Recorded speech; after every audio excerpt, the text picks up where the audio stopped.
Let's say we take as the basic supposition,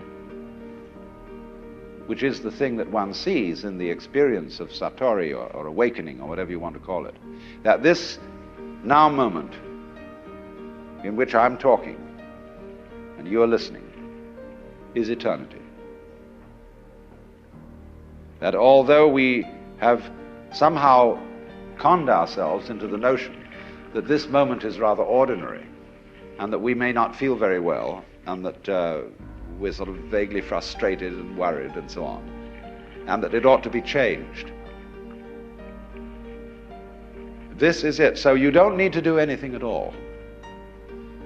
But the difficulty about explaining that is that you mustn't try not to do anything, because that's doing something.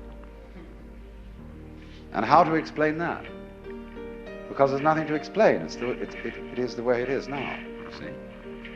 And if you understand that, it will automatically wake you up. That's why Zen teachers use shock treatment to sometimes while they hit people or shout at them or create a sudden surprise. Because it is that jolt that suddenly brings you here. See, there's no road to here, because you're already there. And if you ask me, how am I going to get here? It'll be like the famous story of the American tourist in England who asked some yokel the way to Upper Tuddenham, little village. And the yokel scratched his head and he said, "Well, sir, I do know where it is, but if I were you, I wouldn't start from here."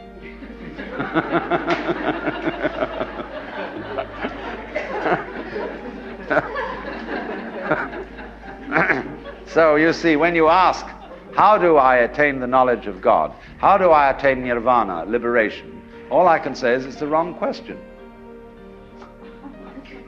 Why do you want to attain it? Because the very fact that you're wanting to attain it is the only thing that prevents you from getting there. You already have it. But of course, it's up to you. It's your privilege to pretend that you don't. That's your game. That's your life game. That's what makes you think you're an ego. And when you want to wake up, you will. Just like that. If you're not awake, it shows you don't want to. You're still playing the hide part of the game. You're still, as it were, the self, pretending it's not the self. And that's what you want to do. So you see, in that way too, you're already there. When you understand this, a funny thing happens. And some people misinterpret it. You will discover, as this happens, that the distinction between voluntary and involuntary behavior disappears. You will realize that what you describe as things under your own will feel exactly the same as things going on outside you. You watch other people moving and you know you're doing that. Just like you're breathing or circulating your blood. If you don't understand what's going on, you're liable to get crazy at this point and to feel that you are God in the Jehovah sense.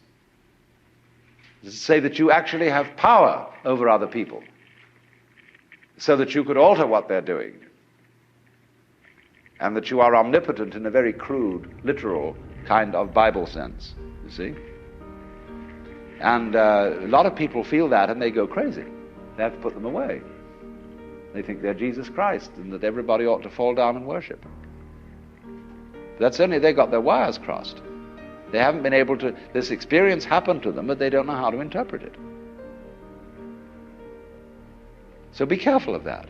Jung calls it inflation. People who get the holy man syndrome, that I've suddenly discovered that I'm the Lord and that I'm above good and evil and so on, and that therefore I start giving myself airs and graces. But the point is, everybody else is too. If you discover that you're that, then you ought to know that everybody else is.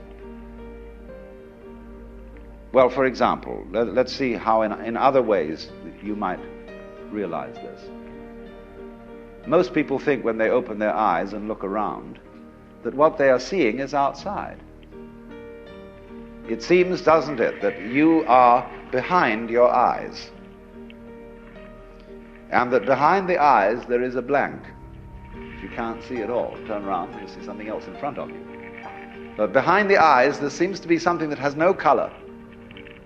It isn't dark, it isn't light, it's just, it's there from a tactile standpoint. You can feel it with your fingers, although you don't get inside it. But what is that behind your eyes, you see? Well, actually, when you look out there and see all these people and things sitting around, that's how it feels inside your head.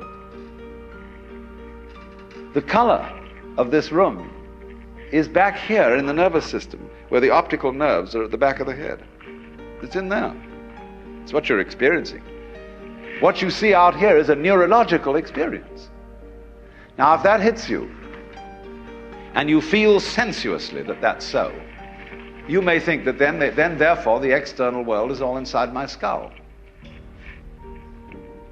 But you've got to correct that with the thought that your skull is also in the external world. So you suddenly begin to feel, well, wow, what a kind of a situation is this? It's inside me, and I'm inside it, and it's inside me, and I'm inside it. But that's the way it is. This is what you could call transaction, rather than interaction, between the individual and the world. Just like, for example, in buying and selling, there cannot be an act of buying unless there's simultaneously an act of selling, and vice versa. So the relationship between the organism and the environment is transactional. The environment grows the organism, and in turn the organism creates the environment. The organism turns the sun into light, but it requires there to be an environment containing a sun for there to be an organism at all. And the answer to it is simply, they're all one process. And it isn't that organisms by chance came into this world. Put it rather that this world is the sort of environment which grows organisms. It was that way from the beginning. Just in the same way, the organisms may in time have arrived in the scene or out of the scene later than the beginning of the scene.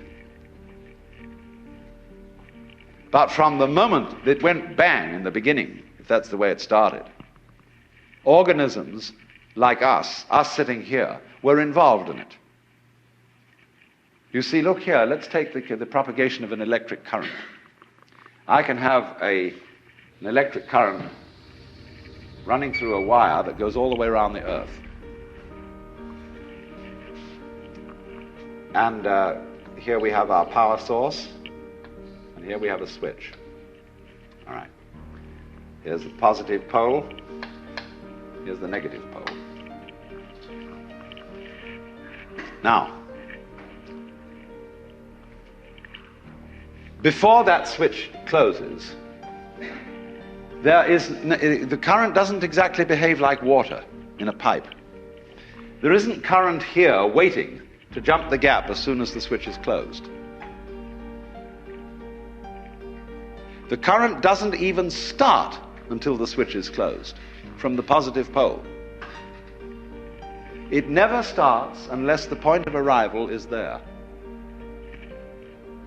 Now, it'll take an interval for that current to get going and circuit if it's going all the way around the earth. It's a long run.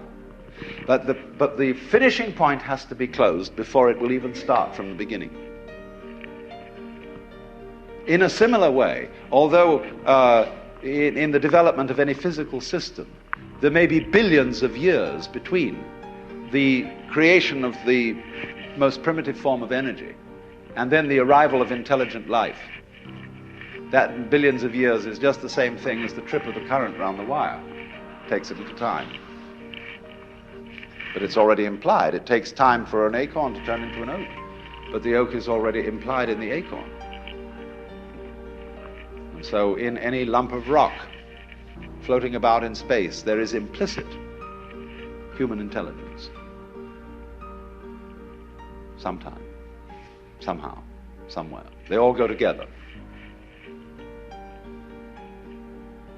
So don't differentiate yourself and stand off against this and say, I am a living organism in a world made of a lot of dead junk, rocks and stuff. It all goes together. Those rocks are just as much you as your fingernails. You need rocks. What are you going to stand on?